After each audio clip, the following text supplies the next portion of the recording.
નમસ્કાર 24 ન્યૂઝ ગુજરાતમાં આપનું સ્વાગત છે। સૌથી પહેલા જોઈએ આજના બ્રેકિંગ ન્યૂઝ। રાજ્યમાં બનાસકાંઠાના કાંકરેજ તાલુકાના મુખ્ય મથક શિહોરી ખાતે ભારતીય જનતા પાર્ટીની ખાટલા બેઠક યોજાઈ। મળતી માહિતી પ્રમાણે આવનારા દિવસોમાં જિલ્લા પંચાયત અને તાલુકા પંચાયતની ચૂંટણીઓને લઈને રાજકીય પક્ષો દ્વારા આગોતરા આયોજન કરી મતદારોને રીઝવવા માટે પ્રયાસો કરવામાં આવી રહ્યા છે। ત્યારે કાંકરેજ તાલુકાના મુખ્ય મથક શિહોરી ખાતે કાંકરેજ તાલુકા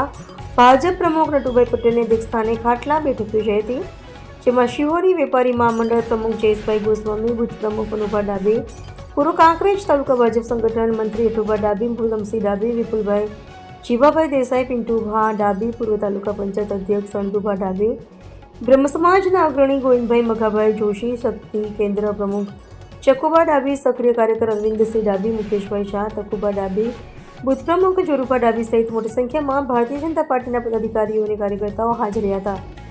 જેમાં ભારતીય જનતા પાર્ટીના વિવિધ સંગઠનોના પદાધિકારીઓ કાર્યકરોને ખાસ કરીને સરકાર દ્વારા કરવામાં આવેલા વિકાસના કામો અને સરકાર તરફથી મળતા વિવિધ પ્રકારના લાભોને અંગે જાણકારી આપી ભારતીય જનતા પાર્ટીમાં પ્રેરિત કરવા માટે અનુરોધ કરવામાં આવ્યો હતો, જેમાં 2027ની વિધાનસભાની ચૂંટણીને ધ્યાનમાં રાખીને ભારતીય જનતા પાર્ટીએ કમર કસીને લોકહિત માટે નિષ્ઠા સાથે કામગીરી શરૂ કરીને મતદારોમાં જાગૃતતા લાવવા માટેની ઠેર ઠેર જગ્યાએ ખાટલા બેઠક કરી આગળની રણનીતિ તૈયાર કરવામાં આવી હતી।